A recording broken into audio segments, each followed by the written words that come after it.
તાજેતરમાં અમદાવાદમાં આવેલા જગન્નાથ મંદિર ખાતે અક્ષય તૃતીયાના દિવસે આગામી રથયાત્રા પૂર્વે ભગવાન જગન્નાથ, ભાઈ બલરામ અને બહેન સુભદ્રાના રથનું પૂજન વિધિ કાર્યક્રમનું આયોજન કરવામાં આવ્યું હતું. રથયાત્રા પૂર્વે રથ પૂજન મહોત્સવનું આયોજન પ્રથમ પ્રસંગ તરીકે ઉજવવામાં આવે છે.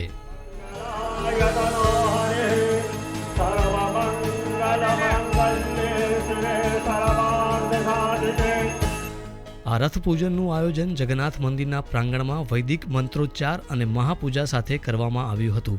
આ પ્રસંગે વિશેષ અતિથિ તરીકે ગૃહ રાજ્યમંત્રી હર્ષ સંઘવીની ઉપસ્થિતિમાં થયું હતું. આ પ્રસંગે મંદિરના મહંત દિલીપદાસજી, મંદિરના ટ્રસ્ટી મહેન્દ્રભાઈ ઝા તથા અમદાવાદના મેયર કિરીટભાઈ પરમાર તથા સાધુ સંતો, શ્રદ્ધાળુઓ અને શહેરીજનોની ઉપસ્થિતિમાં આ પ્રસંગ યોજાયો હતો.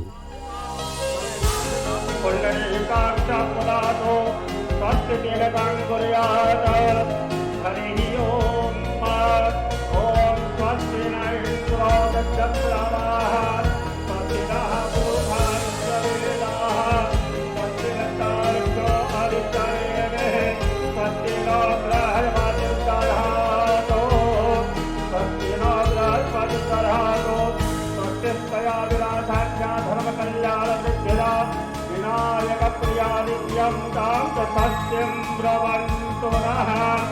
ॐ नारायणाय नमः. ॐ माधवाय नमः. हस्तं प्रक्षाल्य गोविन्दाय नमो नमः. हस्तं प्रक्षाल्य ॐ हस्ते गन्धाक्षतपुष्पं गृहीत्वा देवब्राह्मणान् नमस्कृत्य ॐ हरिः ॐ आनो भद्राः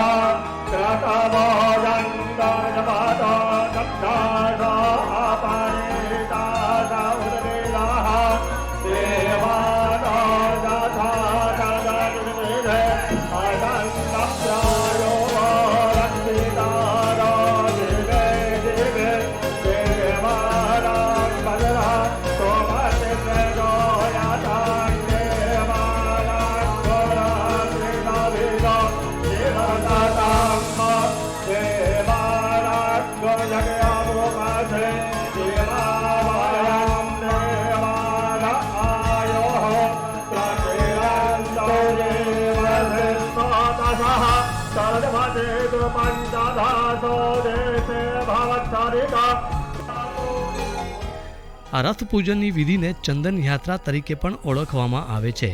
આગામી રથયાત્રા નવા રથ સાથે નીકળશે. જૂના રથ કરતાં નવા બનેલા ત્રણેય રથમાં થોડા ફેરફાર કરવામાં આવ્યા છે.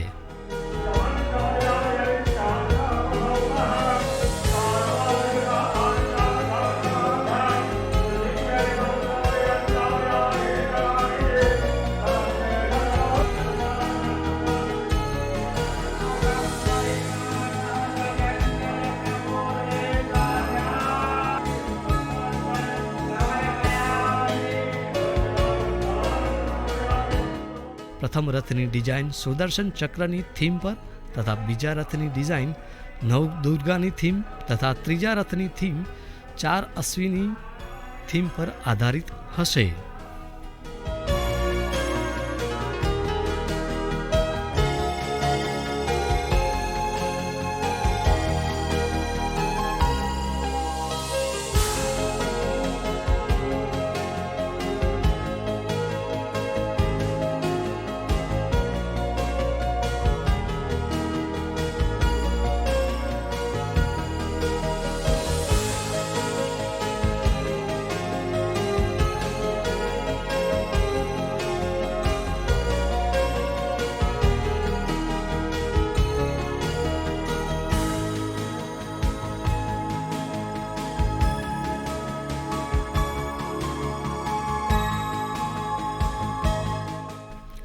પ્રસંગે ગૃહ રાજ્યમંત્રી હર્ષ સંઘવીએ જણાવ્યું હતું કે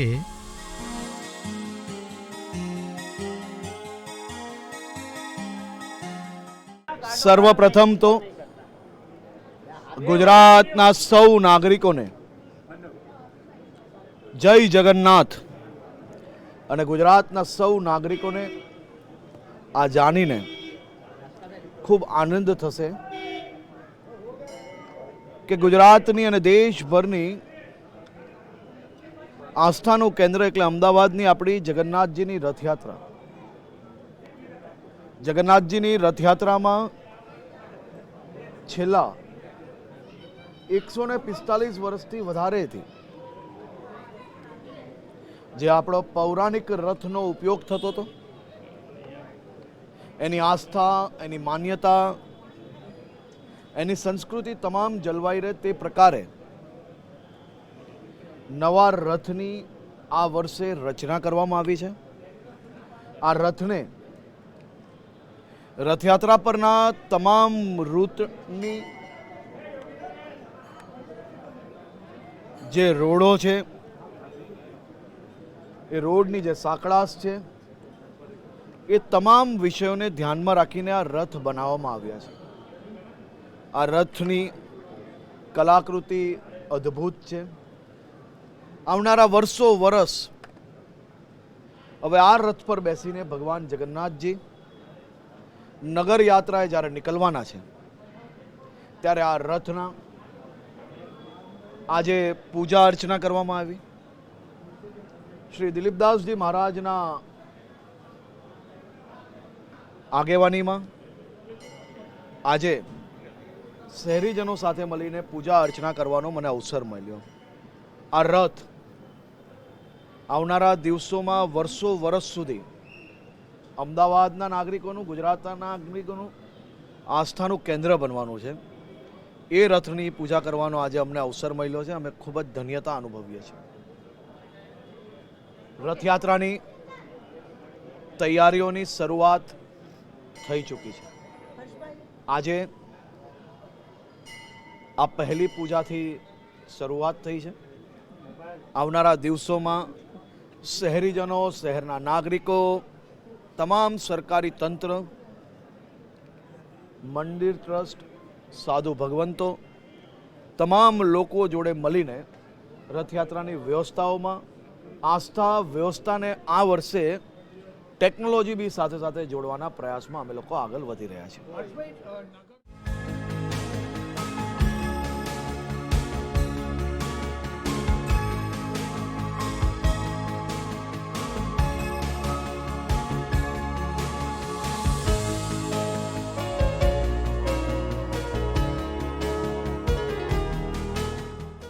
આ પ્રસંગે જગન્નાથ મંદિરના મહંત દિલીપદાસજીએ જણાવ્યું હતું કે જેવી રીતે કે ભગવાન જગન્નાથજીના રથયાત્રાના પૂર્વે અક્ષય તૃતીયાના દિવસે ભગવાન જગન્નાથજીના રથનું પૂજન કરવામાં આવતું હોય છે અને આ પૂજનને ચંદન યાત્રા પણ કહેવામાં આવતી હોય છે. અને એ જગન્નાથજી મંદિર દ્વારા આજ માનનીય ગૃહમંત્રી શ્રી હર્ષભાઈ આ પૂજનમાં પધાર્યા હતા. એમના હસ્તે આ ફેરી ભગવાન જગન્નાથજીના નવા રથોનું પૂજન અર્ચન વિધિ કરવામાં આવી છે. વિશિષ્ટતામાં નવા રથમાં ભગવાન બિરાજમાન થઈ નગર યાત્રાએ નીકળશે એવી મંદિર દ્વારા વ્યવસ્થા કરવામાં આવી છે. આ પ્રસંગે જગન્નાથ મંદિરના ટ્રસ્ટી મહેન્દ્રભાઈ ઝાએ જણાવ્યું હતું કે ભગવાન જગન્નાથજીની 146મી રથયાત્રા આ વર્ષે 20મી જૂને અષાઢી બીજના દિવસે નીકળશે. રથયાત્રા પૂર્વે રથયાત્રાથી સંલગ્ન ઘણા બધા પ્રસંગો હોય છે, જેમાં આજે ચંદન યાત્રા, જેને રથપૂજન મહોત્સવ પર કહેવાય છે, એ કાર્યક્રમ યોજવામાં આવેલ. આ વર્ષે ભગવાન જગન્નાથજી નવા રથ ઉપર આરૂઢ થઈને લોકોને દર્શન દેવા નીકળશે.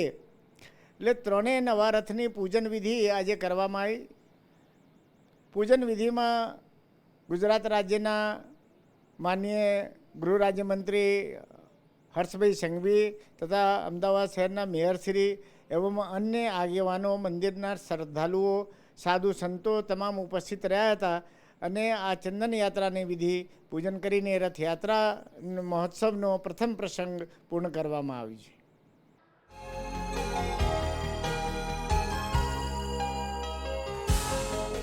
આ પ્રસંગે ગૃહ રાજ્યમંત્રી હર્ષ સંઘવીએ જગન્નાથ મંદિરમાં આરતી કરી ભગવાનના આશીર્વાદ મેળવ્યા હતા.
આ પ્રસંગે હાજર રહેલા મહાનુભાવોનું પુષ્પગુચ્છ આપી સ્વાગત કરવામાં આવ્યું હતું.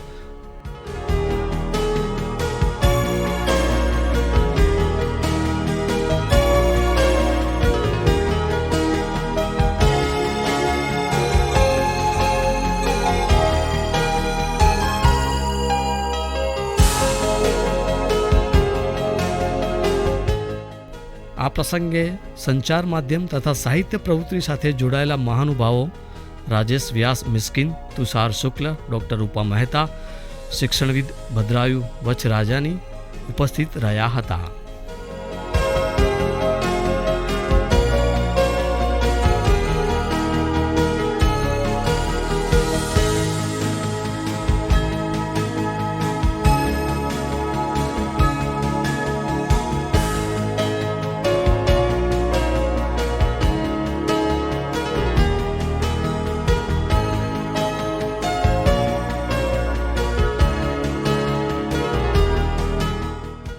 આ પ્રસંગે હાજર રહેલા મહાનુભાવોએ વસુબેન સાથેના પોતાના સંસ્મરણોને વાગોળ્યા હતા.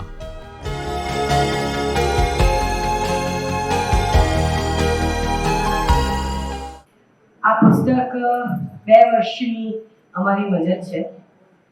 વસુબેનના ડિસેમ્બર 2020માં અવસાન પછી વસુબેન સાથે હંમેશાનો એક મારો મિત્ર તરીકેનો આપણા બધાના મિત્ર, એટલે કોઈ એવું કહી ના શકે કે મારા દોસ્ત ને તમારા નહીં.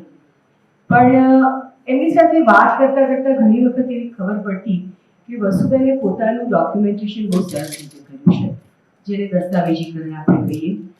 અને એ દસ્તાવેજીકરણને ધ્યાનમાં રાખીને એમના અવસાન પછી એમના 40 આલ્બમ અમે એમના કુટુંબીજનો અત્યારે અહીંયા હાજર છે, વંદનાબેન અને આશુતોષભાઈ, નીલિમાબેન અને ચૌલાબેન. એટલે વંદનાબેન અને આશુતોષભાઈની પરવાનગી લઈ અને વસુબેનના જે એ સમયે કેરટેકર હતા પાર્વતીબેન, એમની મદદથી મારી બહેનપણી ધારા અમે એ 40 આલ્બમ અમે લઈ આવ્યા. અને એ આલ્બમ 40 જોયા પછી એવું લાગ્યું કે આમાં ખરેખર ઇતિહાસ છે. એટલે અમે જ્યાં જ્યાં લોકોને લખ્યું કે વસુબેન વિશે લખો, તો બહુ જ બધા મિત્રોએ બહુ જ ઇન્ટરેસ્ટિંગ સંભાળા લખ્યા છે. એટલે આ એક એવું આમ તો આનંદવાળી વાત છે કે ઈલાબેન ભટ્ટ પણ એમનો પણ લેખ છે, રઘુવીરભાઈ ચૌધરીનો પણ લેખ છે, ધીરુબેન પટેલનો પણ લેખ છે, અને જીવીબેનનો પણ છે, અને પાર્વતીબેનનો પણ છે. પહેલી વાર મળવાનું થયું હતું હીરાબેન પાઠકની આગળ એટલા માટે કહું છું કે માતાજી બેનની કથું છે. હીરાબેન ઓળખાણ કરાય છે વસુબેનને મળવાનું જ્યારે થયું અને એ રીતે આકાશવાણીમાં આપતો જતો થયો. એ બધા પુસ્તકોને આકાશવાણીના વડા પણ બધાને આશ્ચર્યજનક વાત તો 1965 થી બાળ કલાકાર તરીકે ગયેલો હું છું. રંગરંગ વાદળિયા તો એમનું મુક્ત હાસ્ય અને આ એક સામેના નાનકડા 17-18-19 વર્ષના છોકરાની અંદર એની કવિતામાં રસ લેવાની વાત એ બહુ મોટી લાગેલી. દોસ્ત કહીને આપણને વાત કરે, રાજેશ એટલી ગઝલ લખે છે કે કઈ બીજું પણ કરે છે, આવો પ્રશ્ન પૂછી લે. અને વચ્ચે એમણે સરસ રીતે જીવનના અર્થોની જેને સમજાવતા હોય એવું બનેલું. એક પ્રસંગ યાદ આવી જાય છે. એક દિવસ એમણે વાત કરી કે આપણે સ્વાતિબેને બહુ સરસ વાત કરી કે એમને એક ફ્રેન્ડ થોડી નથી વધારે ગમે. આકાશવાણીનો એક કવિ સંમેલન એટલે મને લાગ્યા કરે કે માત્ર એક રૂમની અંદર બેસી અને કાગળનો અવાજ ના થાય એ રીતે કવિતા વાંચી જવાની. પણ એને બદલે એમ કહું કે ના, આપણે જ્યોતિષના હોલમાં એક કવિ સંમેલન કરવું છે અને કવિ સંમેલન કરતા વચ્ચે પાન ખાવું તો પાન ખાવાનું, ચા પીવાની, પણ આપણા મનમાં આવે એ રીતે મુક્ત રીતે આપણે આ કવિ સંમેલન કરવું છે. એક કવિ તરીકે મારા માટે આ આખી ફ્રેમ તોડીને વાત કરવી એ બહુ મોટી વાત હતી.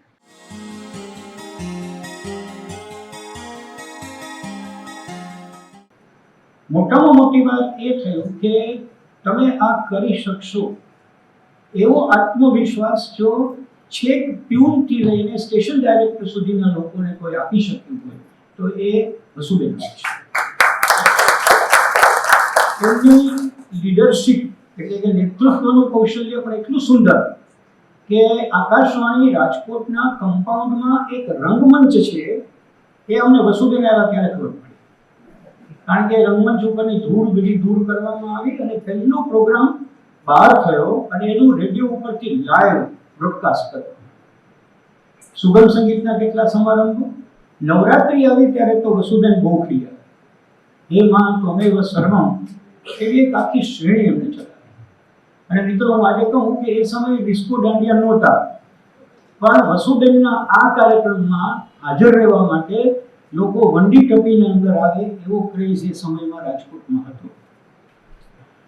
સવારથી સાંજ સુધી ઓફિસમાં કામ કર્યું હોય છતાં એ ક્યાંય એ ડિસ્ટર્બ ન લાગે એમની વસ્ત્રભૂષા. ખૂબ પ્રભાવ. એમને મળવા આવેલા રાજ્યના સર્વોચ્ચ વડા હોય તો પણ બેનની સામે અંજાઈને જ જુએ એવી પ્રતિભા એમની. વાત પણ એવા તમામથી કરે. સ્ટુડિયોમાં ક્યારેય વસુબેન એક પ્રસારણ કર્મી કેવો હોઈ શકે અને જ્યારે એમની ચેમ્બરમાં બેઠા હોય ત્યારે કેન્દ્ર નિયામકનો અંદાજ શું હોય એનો તમને પરિચય થાય.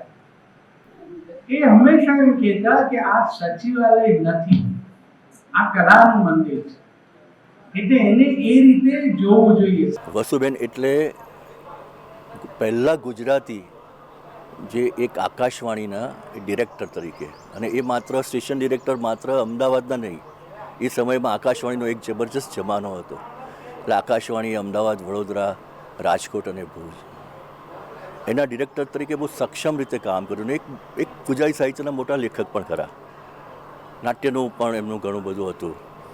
અને એ એમની સાથે એ જે રીતે કામ કરતા હતા એટલે મીડિયામાં એ મીડિયા પર્સન તરીકે એ આખી એક સંસ્થાને એક નવું જ રૂપ એમને આપ્યું. એટલે એક સક્ષમ અધિકારી તરીકે અને પોતે એક સ્વતંત્ર વિચારવા હતા. એવું નહીં કે આ સરકારી તંત્ર છે એટલે એ પ્રમાણે જ કામ થાય. મારા જેવો છે આજે તો હું એમને આ શતાબ્દી 100મું વર્ષ શરૂ થાય છે. હું જ્યારે સ્કૂલમાં ભણતો હતો ત્યારે પહેલી મુલાકાત જ્યારે ચિલ્ડ્રન પ્રોગ્રામ રંગરંગ વાદળિયા કાર્યક્રમ થતા હતા ત્યારે પછી હું યુવાન થયો તો યુવાનોનો કાર્યક્રમમાં ચર્ચાઓમાં તો આ બધા કાર્યક્રમોનું એક ડિઝાઇન કરવી એ એની પાસે એક અનોખું એમની એક પોતાની એક તાકાત હતી. અને આ એના સંસ્મરણો છે. આમ તો એકલા હતા અને સૌથી મહત્ત્વની વસ્તુ છે કે એ પોતાનું નામ જે છે એ વસુબેન. હા, આગળ કોઈ પતિનું નામ નહીં, પિતાનું નામ નહીં, અટક નહીં. આ એક વિશિષ્ટ નોંધપાત્ર વસ્તુ એવી છે કે આજથી 100 વર્ષ પહેલાં જન્મેલા વ્યક્તિ વસુબેન, અને એટલે પુસ્તકનું નામ છે વસુબેન એટલે વસુબેન. આ પ્રસંગે વસુબેન દ્વારા ઓલ ઇન્ડિયા રેડિયો અમદાવાદમાં નિર્દેશિત વિશેષ કાર્યક્રમોને પણ પ્રદર્શિત કરવામાં આવ્યા હતા.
हिम्मत